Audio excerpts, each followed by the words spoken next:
உங்கள் கல்லாப்பெட்டியில் பணம் தங்க வரும் புதன்கிழமை குபேர ஏகாதேசி நான் சொல்லக்கூடிய 5 பொருளை பூஜை அறையில் வச்சு இரவு படுக்கிறதுக்கு முன்னாடி கல்லாப்பெட்டியில் வையுங்க. கண்டிப்பாக உங்கள் வீட்டில் தனம் பணம் பெருகும். பெருமாளேன்னு கமெண்ட் பாக்ஸில் மென்ஷன் பண்ணி லைக் பண்ணி ஷேர் பண்ணி சப்ஸ்கிரைப் பண்ணுங்கள். அருட்பெரும் ஜோதி ஆண்டவரின் அருள் அனைவருக்கும் கிடைக்கட்டும். ஏகாதேசி இயல்பாகவே புதன்கிழமை வருவது நமக்கு செல்வ செழிப்பை தருவதற்காகவே. வைகாசி வளர்பிற ஏகாதேசி குபேர ஏகாதேசியாக வரும் புதன்கிழமை வருகிறது.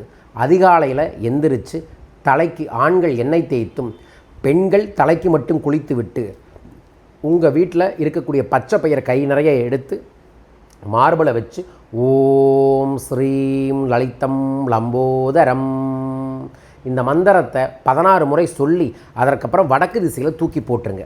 அதற்கு அப்புறம் ஒரு வெள்ளை துணி, பச்சை கற்பூரம், ஏலக்காய், அதற்கு அப்புறம் மிளகு வைக்கலாம்.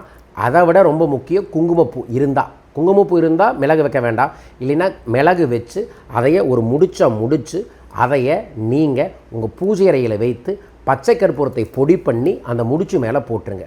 அதற்கப்புறம் நீங்கள் திருப்பதி ஏழுமலையான நினைத்து ஓம் நமோ நாராயணா ஓம் ஸ்ரீம் லலிதம் லம்போதரம் என்கின்ற மந்திரத்தை 108 முறை ஜபம் செய்யுங்க.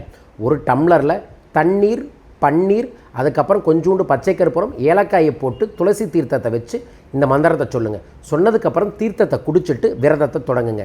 காலை மதியம் எந்த உணவும் எடுத்துக்கொள்ளாமல் மாலை மறுபடியும் குளிச்சுட்டு உங்கள் பூஜை அறையில் ஒரு வாழை இலையில் தயிர் சாதத்தை போட்டு அதில் மாதுளை மலத்தில் ஒரு நாமத்தை போட்டு அதற்கு முன்னாடி உட்கார்ந்து ஓம் நமோ நாராயணா ஓம் ஸ்ரீம் லலிதம் லம்போதரம் ஓம் ஸ்ரீம் பிரிசி நமக இந்த 3 மந்திரத்தையும் 51 முறை சொல்லிட்டு நமசேசு மகாமாய ஸ்ரீ பீடேஸ்வர பூஜிதே என்று வரக்கூடிய மகாலட்சுமி அஷ்டகத்தை ஒரு முறை படித்துட்டு கற்பூரம் ஆரத்தியை காமிச்சிட்டு அந்த தயிர் சாதத்தை நீங்கள் சாப்பிட்டுட்டு லைட்டாக சாப்பிட்டுட்டு விரதத்தை முடியுங்க. அதற்கு அப்புறம் இரவு வெறும் தரையில் படுத்து உறங்குங்க. அடுத்த நாள் காலையில் எந்திரிச்சு பெருமாள் மந்திரத்தை மறுபடியும் ஒரு முறை சொல்லிவிட்டு விரதத்தை முடியுங்க.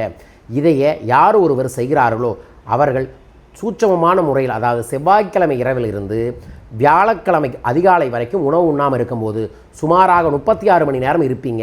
அதன் மூலமாக உடல் சுத்தமாகும், மன சுத்தமாகும். இது ரெண்டும் சுத்தமாச்சுனாவே நெகட்டிவ் எனர்ஜி வெளியே போய் பாசிட்டிவான ஒரு இம்பேக்ட் நடக்கும். அது நடக்க வரும் புதன்கிழமை இதை செஞ்சு பாருங்கள், நல்லது நடக்கும். முடிஞ்சால் பக்கத்துக்கு இருக்கக்கூடிய பெருமாள் கோயிலில் போயிட்டு 11 ரூபா காணிக்கை உண்டிகளை போட்டுட்டு வந்து பாருங்கள். செல்வ செழிப்பான வாய்ப்புகள் உங்களுக்கு உண்டு. உருவாக வேண்டுமென நானும் மனதார பிரார்த்திக்கின்றேன். வாழ்க. வரும் ஞாயிற்றுக்கிழமை சிறப்பு சத்யநாராயண பூஜை. வைகாசி விசாகத்தை முன்னிட்டு குரு பயிற்சியாக நிகழ்வு நடக்குது. உங்கள் பெயரையும் சங்கல்பம் செய்யுங்க. குரு பயிற்சி முன்னிட்டு சிறப்பு எல்லோ சஃபையர் மோதிரத்தை பூஜையில் வைத்து உங்கள் இல்லத்திற்கு அனுப்பிவிடுகின்றோம். பயன்படுத்தி வளம் பெறுங்கள். வரும் ஜூன் 6, 7 சென்னை வர இருக்கின்றேன். சென்னையில் நான் நடத்தும் கடனை தீர்த்து பணத்தை பெருக்கி செல்வ செழிப்பான வாழ்க்கையை சத்தியமாக தரும் பண வழக்கலை பயிற்சி வகுப்பு சென்னையில் நடக்குது. மிஸ் பண்ணாமல் இந்த பயிற்சியில் வந்து கலந்துக்கங்க. உங்கள் வாழ்க்கையோட பெரும் திருப்பு முனையாக இருக்கும். ஜூன் 10 முதல் 15 இலங்கை வர இருக்கின்றேன். இலங்கை நண்பர்கள் என்னை சந்திக்க பயிற்சியில் கலந்து கொள்ள சிறப்பு பூஜைகளுக்கு தொலைபேசி எண்களில் தொடர்பு கொள்ளுங்கள்.